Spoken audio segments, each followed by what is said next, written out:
उदयपुर नामक एक गांव में अनुज नाम का एक डॉक्टर रहता था, जो बहुत ही नेक दिल और ईमानदार डॉक्टर था। जो भी गांव वाले उसके पास आते, सभी तंदुरुस्त होकर ही जाते।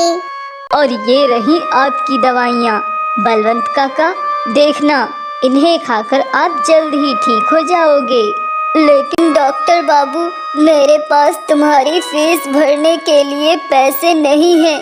जैसे ही मेरी तनख्वाह मिलेगी मैं तुम्हें दे दूंगा बेटा।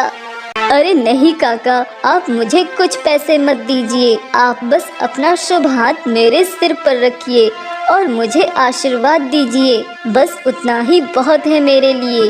धन्यवाद बेटा, मेरा आशीर्वाद सदैव तुम्हारे साथ ही है। हमेशा खुश रहो बेटा।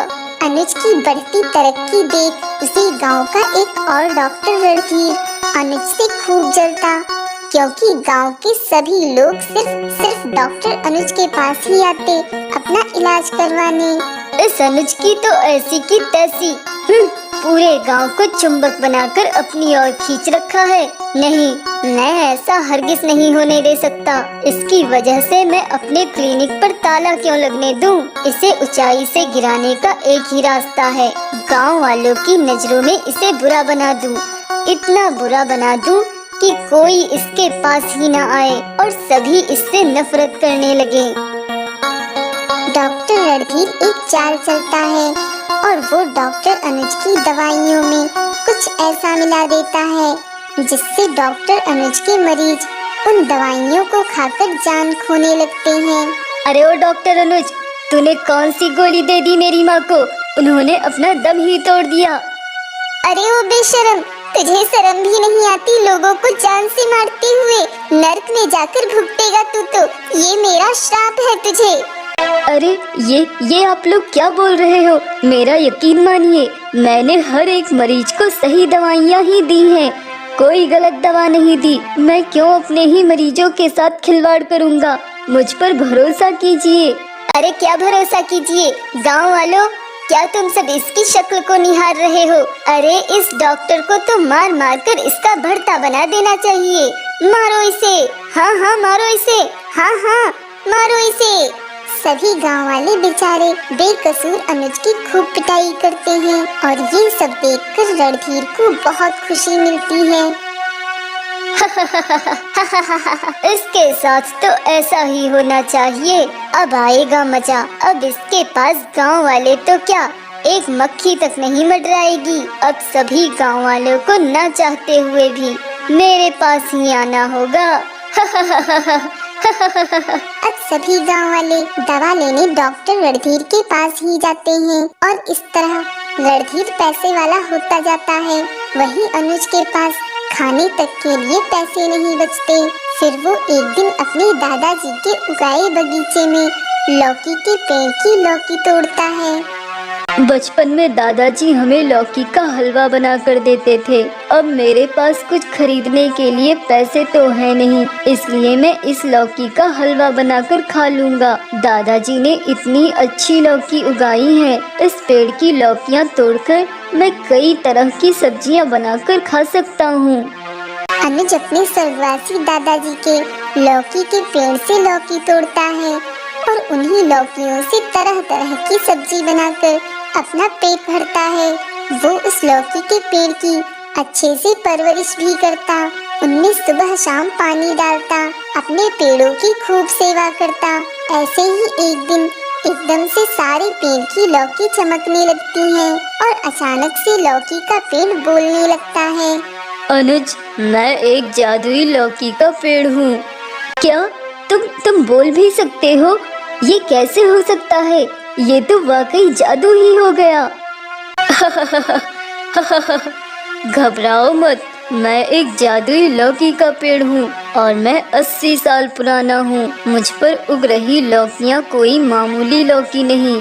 मेरी लौकी को खाने से व्यक्ति को चाहे कितनी भी बड़ी बीमारी क्यों ना हो, ठीक हो जाती है। इतना ही नहीं, मैं तुम्हें धन दौलत भी दूंगा, क्योंकि तुम्हारे दादाजी ने ही मुझे छोटे से बड़ा किया है।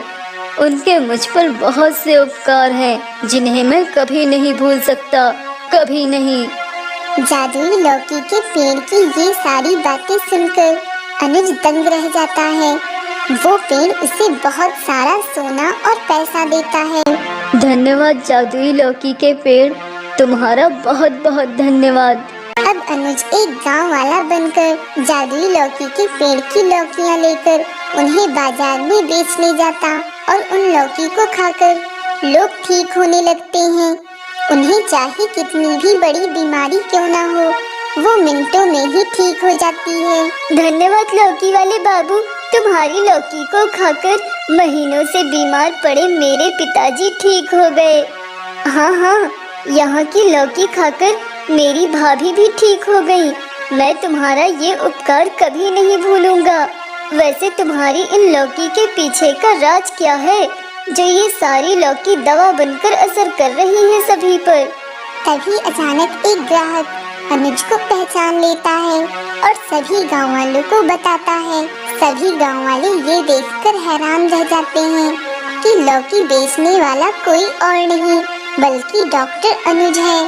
तभी रणधीर भी वहाँ आ जाता है और वह कहता है, अरे इतनी मेहनत से मैंने इसकी दवाइयों में जहर मिलाया और इसकी वजह से सभी गांव वाले अपनी जान गंवाने लगे और ये सबकी नजरों में बुरा बन गया और इसने फिर से लोगों के साथ भला करना शुरू कर दिया। तभी सभी गाँव वाले रणधीर की बातें सुन लेते हैं और सभी गाँव वाले रणधीर को गुस्से से देखते हैं। तभी अचानक रणधीर को याद आता है, अरे रे, ये मैंने क्या कर दिया? सभी गांव वालों के सामने सच बोल दिया। अरे अब तो ये गांव वाले मुझे नहीं छोड़ेंगे। क्या इसका मतलब मेरे मासूम मरीजों की दवाइयों में तुमने ही जहर की मिलावट की थी? गांव वालों, मुझे माफ कर दीजिए। ये कोई साधारण लौकी नहीं है, ये एक ऐसी लौकी है जिससे बीमार लोग भी ठीक हो सकते हैं और इसलिए मैं इन्हें कम दाम में आप सबको बेचने आया, अपना वेश बदल कर, ताकि आप सब मेरी लौकियों को खाकर बीमारी से मुक्त हो जाएं। डॉक्टर अनुज, आप सच में महान हो। आपके साथ हमने कितना बुरा बर्ताव किया, उसके बावजूद भी आपने हम सबकी भलाई ही चाही। हाँ, आप तो हमारे हीरो निकले डॉक्टर अनुज। इस कहानी का असली विलन तो ये घोचू डॉक्टर रणधीर है। और क्या, कितना बेवकूफ है ये डॉक्टर रणधीर, अपना सच खुद ही अपनी जुबान से उगल दिया। अब तो इसकी अच्छे से आरती उतारेंगे हम सब। चलो मारो मारो इसे सब मिलकर। हाँ, मारो इसे। हाँ, मारो इसे। सभी गाँव वाले मिलकर रणधीर की खूब पिटाई करते हैं और रणधीर डर कर वहाँ से भाग जाता है और सभी लोग डॉक्टर अनुज की जय जयकार करते हैं।